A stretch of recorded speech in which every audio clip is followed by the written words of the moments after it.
Hey guys, welcome back to my channel. Today we're going to be doing another one of my monthly anti-hauls. If you've never seen one of these videos on my channel before, I'm not the one who came up with this. It's inspired by Kimberly Clark and many other influencers out there. Basically, I talk about new beauty launches that I am not going to be purchasing and my reasons for why that is. Obviously, this is not a review. This is not me saying you shouldn't buy these products.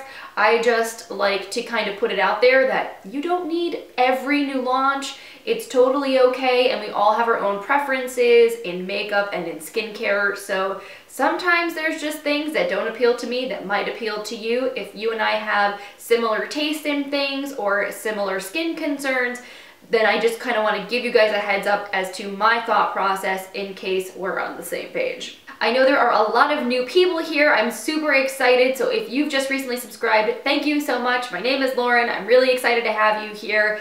I upload new videos every Monday, Wednesday, and Friday with occasional bonus videos on Saturday, so if you haven't clicked that button yet and you want to join in on the beauty chats and the fun, I hope you will do that before you click out of this video. And in the meantime, let's get to chatting about some stuff I don't need in my life. So why don't we get this one out of the way, because this is something that I feel like everybody's been talking about, and I don't want to beat a dead horse, but I kind of feel like I can't not put my 2 cents in on the Tarte Shape Tape Foundation. So if you're someone that's been watching my videos for a while, you'll know that the Shape Tape Concealer has been one of my like holy grail favorite makeup products ever. I picked it up like right before the craze started. Like that was why I was even able to get my hands on it when I did, like back in 2016, because it was so sold out for such a long time. It is a great concealer, very full coverage, doesn't crease, really long wearing. It's good stuff. So of course, you know, everybody has been very hyped about Tarte launching a foundation that's supposed to be based off of their concealer. And if you watch YouTube videos and you're heavily involved in the YouTube beauty community, you've probably seen there's been a lot of backlash towards Tarte because the shade range for the Shape Tape Foundation is like absolutely abysmal. Not even laughable. It's like, it's bad. I can't even. There was basically like 3 shades for women of color and then like 12 shades of light. And like not even like much of a gradient. It's like porcelain to like light medium, and then we'll throw in a couple dark shades just to say that we did it. And it's really sad. It's really unacceptable because Tarte is a huge makeup brand that can afford to send influencers out to, you know, Caribbean islands, and they have all these crazy PR packages. Like, they obviously are not a small startup brand that can't invest in developing a complete shade range. So the fact that something so large, so hyped, so anticipated felt so incomplete to me was like, this is a conscious choice that the brand is making. And the fact that they would be so bold to do that and then kind of brush it off really just is not okay with me. I know that not every brand I've used on my channel has had the most inclusive shade ranges, and I'm not excusing them either. I just feel like, especially for a brand that is so big and that has such a large, diverse, like, fan base, they could have done a lot better.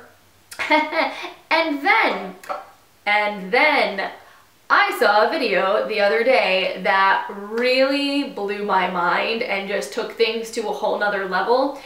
Apparently, I think it was Temptalia who tweeted, because if you don't know Temptalia, she has a blog and she basically like does tons and tons of very informative, very fact-based reviews of makeup products. It's like just like a product, like encyclopedia, if you will. Like, there's tons of swatches, like of comparisons of everything you can think of, and she's just like one of those people that you can go to if you just like need the facts on a product, you want to see what it looks like, get the scoop. She's a great source of information, and apparently she realized that the ingredients list on the hydrating version of the Shape Tape Foundation, so just as a quick side note, the Shape Tape foundation, they released 2 formulas, a matte formula and a hydrating formula, and then the same number of shades of each. I think there was like 14 shades of each.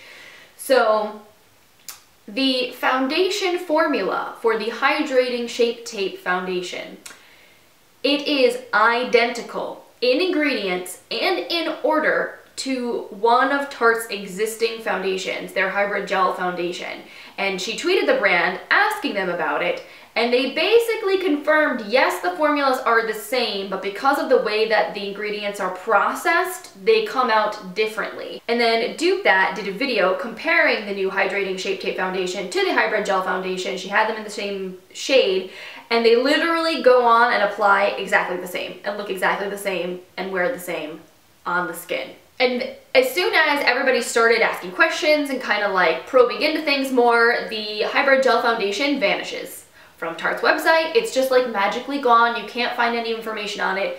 Natalia happened to have the like box of both products to show that the ingredients were the same and like the lists were the same. And that to me just like blows my mind. Like, how lazy can you be if you're launching a brand new product that you're going to just take one of your existing formulas that probably hasn't done as well as you wanted, repackage it under a new name that you know will sell because Shape Tape is so popular, people are just gonna buy it because it says Shape Tape, and then you can't even bother to expand the shade range to include women of color. Like, you weren't even reformulating a new foundation. You couldn't have at least made more shades if you were gonna be lazy and cut corners in the first place. Like, that blows my mind. That says to me, this is a brand, I get it's a business, businesses need to make money, but you can at least make money ethically. And to me that says, my customers are too stupid and basically don't care and willing to throw their money that we can just do whatever we want and take advantage of that. And quite frankly, I don't like to be, you know, looked at as being stupid because I'm not stupid, and that just like,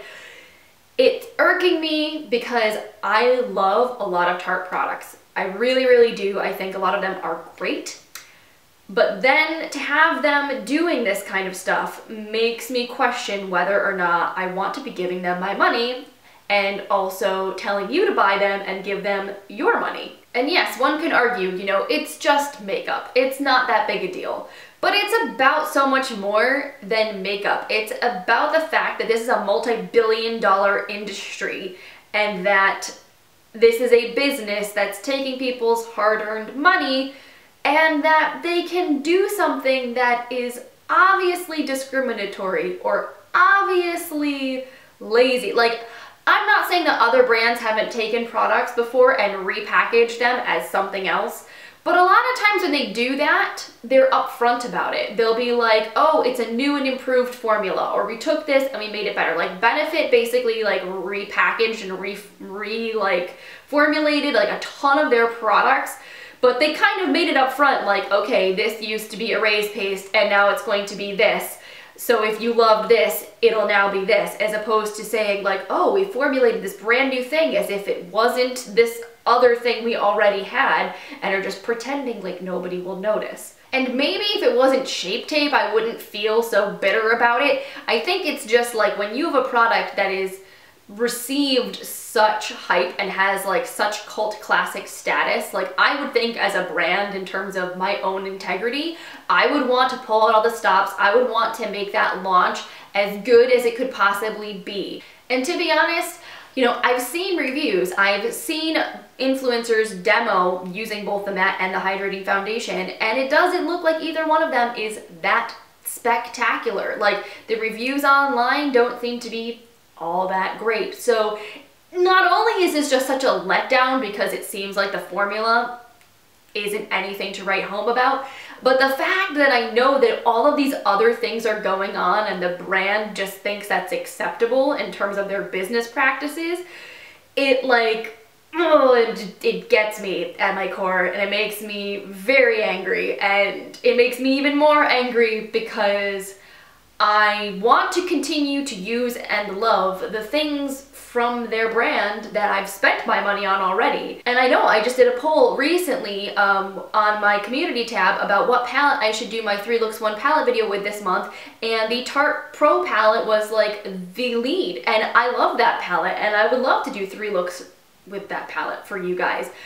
But I also am just like really upset with Tarte right now and the way that they're being, and I'm definitely not going to buy the Shape Tape foundation, even though if you asked me a couple months ago when we first heard it was going to be a thing if I was going to, I would have said totally, yes, definitely I need to try it, but I can't. I just feel really icky about it, and I would love to hear what your guys' thoughts are, if you feel the same way, if knowing that businesses are engaging in these kinds of behaviors or making these kinds of choices also bothers you, and whether or not you want to continue to give them your business.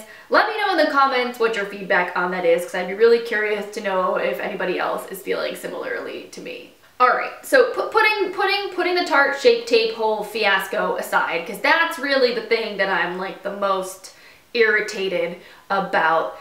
Everything else that I'm not going to buy this month is a little less serious. So Juvia's Place is releasing a new eyeshadow palette, and I was really excited because I absolutely love Juvia's Place eyeshadow palettes. I think they are fantastic. I was raving about the Magic palette all through January. I have the Saharan palette, also stunning. So the Festival palette, they finally released previews of what it's going to look like. And I was really disappointed because I feel like the shades are very repetitive to their other palettes. Like there's no need for me to buy the Festival palette because of the other palettes that I have. Like the Magic palette has like a bunch of cool, colorful metallic shades.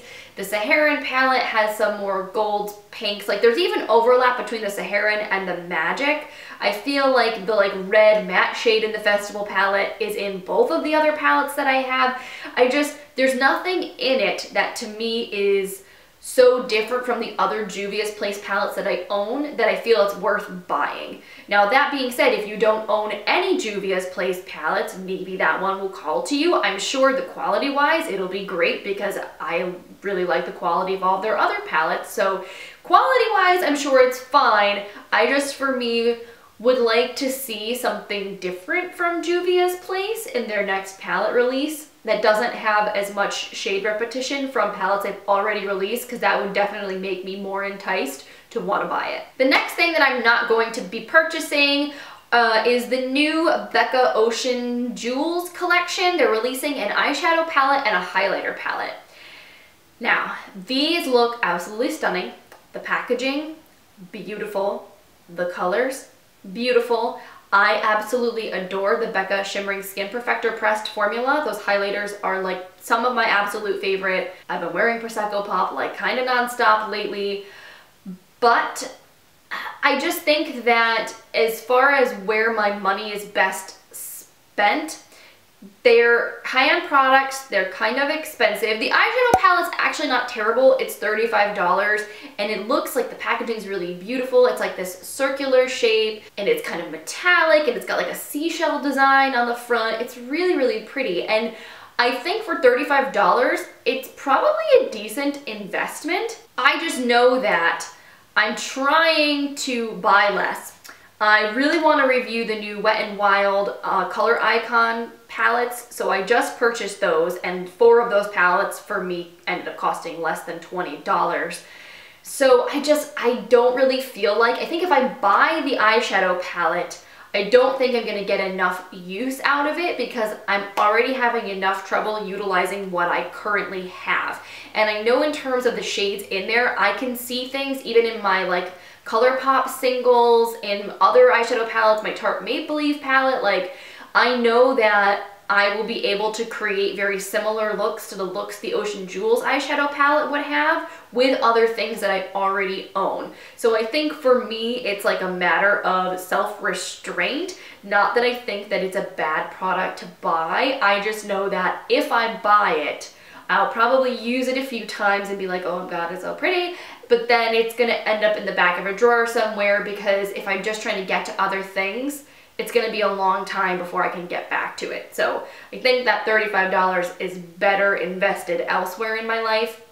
And the same thing goes for the highlighter palette. Highlighter palette's actually even more expensive than the eyeshadow palette. It's $46, which kind of surprised me because typically speaking, I would expect an eyeshadow palette to be more than a highlighter palette. I'm thinking that maybe Becca was kind of taking the feedback from how their Après Glow collection did. Like, they released an eyeshadow palette at the holidays and that ended up getting marked down because I don't think that they were selling as many as they were anticipating they were going to at the full price. So maybe they purposefully are pricing this eyeshadow palette lower, hoping that it will sell better. And maybe they just expect that the face palette will be sellable at a $46 price point. I don't really know. It does, again, look pretty, but as I mentioned like 100 billion times before, I'm not really super into colorful highlighters. And I know BoxyCharm, they released their spoilers. Sorry. So I'm about to release a BoxyCharm spoiler. So if you don't want to hear this BoxyCharm spoiler, just skip ahead a little bit of this. But they've said in the box for February, some people are going to be getting a Naked Cosmetics highlighter palette. So I don't even know, I might end up getting that one. And the colors in that do have a very similar vibe to this one slash like the ABH Moonchild a little bit. Like some of those like more slightly colorful highlights, which aren't even normally my jam. And like I've said in many anti-hauls before, I don't really have a desire to buy colorful highlighting palettes. If I'm gonna get one in a BoxyCharm, I'll try it out, but I wouldn't choose to spend my money on something like that. So for me, I also have like a billion highlighters. I just think I'm gonna skip over that Ocean Jewels highlighter palette because $46 is a lot of money, and if I don't really see myself using it, or if I'm gonna use it at the expense of using everything else I already have, like it just seems kind of silly to me. The same thing goes for the new Urban Decay and Kristen Leanne collection. I've seen the review videos that have been coming out on this whole collab, and it does look incredible. Not gonna lie, it looks like a lot of fun. The eyeshadows and that palette look legit. They look awesome. But I know I have like my Morphe 35B palette, which is a really cool, colorful eyeshadow palette. And the reason I bought that Morphe palette was because I wanted a colorful eyeshadow palette. Like I had this craving for funky colors.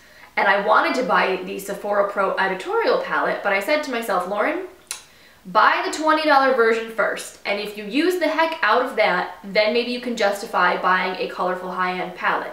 But if you don't, then you'll know it was not worth spending, you know, $50, $60 on a expensive colorful eyeshadow palette. You'll still have it if you want it, but then you will only have spent 20 bucks.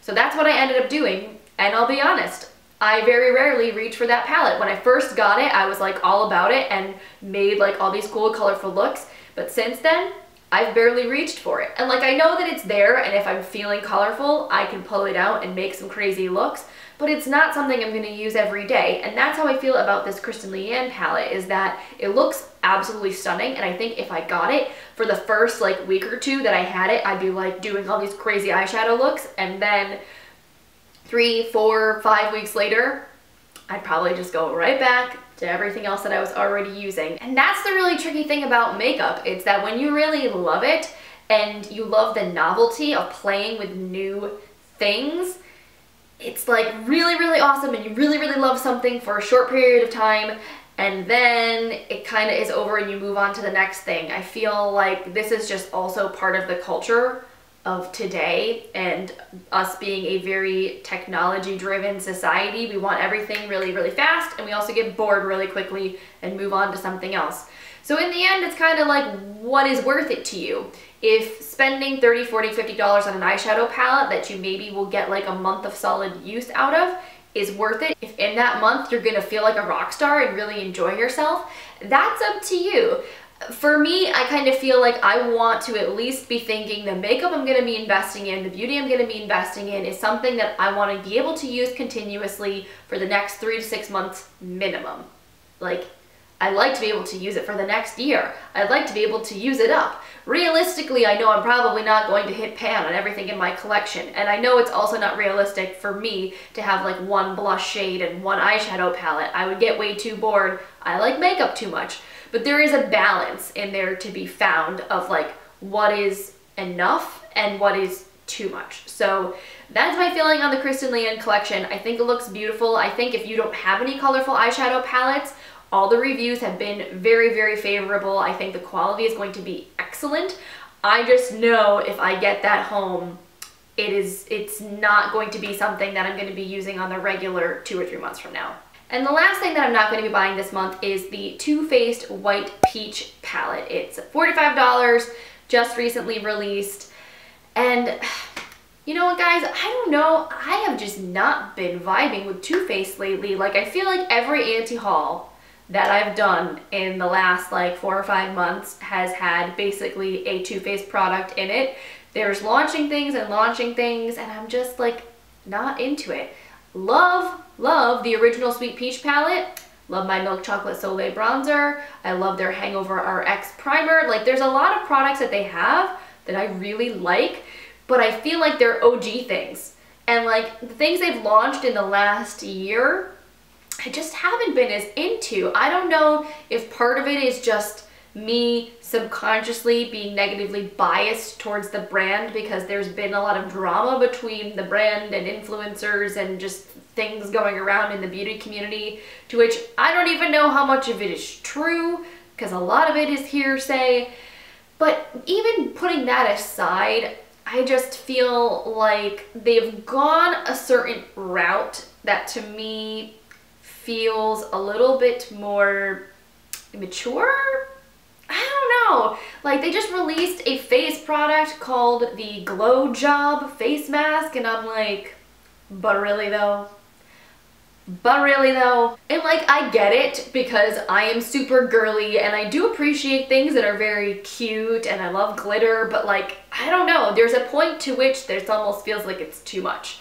At least especially for something that is so expensive. Like, they aren't, I mean, they're not like a luxury brand. They're not super, super high end. We're not talking Dior, but you know, they're not cheap either. Like, this palette's $45. That's a pretty decent amount of money to be spending. And the colors in this palette are just kind of like, meh. Like, I kind of feel like it reminds me of the White Chocolate Bar palette that they released at the holidays that also didn't really make a whole lot of sense to me. And I don't know, like, they just look very light and kind of similar, and it's just not something that I feel like I gravitate towards at all. They just released pictures of a new collection that they're releasing, I think this spring, that's all unicorns. They've been like really into the make-believe fantasy unicorn thing. And like, I don't know, I just kind of feel a little bit over it. I'm kind of over it. And I don't know what the next big thing will be that I will be really into. I'm just having a hard time finding myself wanting to go out and try Too Faced's new launches. And they are launching a lot of new stuff. It's a little overwhelming even. Like, they keep bringing out new makeup and it's like a little bit too much for me to even wrap my brain around. And a lot of it just doesn't really like hit me and be like, wow, I really want to try that. So hopefully one of these days Too Faced will release something that will like speak to me and we can be cool again. But right now I'm just kind of like, what? But I will say this, there are things that I am excited to try. I feel like I've been on more of a drugstore kick lately. Like, there are definitely a lot of new drugstore launches that I'm not interested in. Like, basically all the new L'Oreal glow holographic sparkly luminizing things. Not really into that. But like, Milani released these new eyeshadow palettes. They look kind of incredible.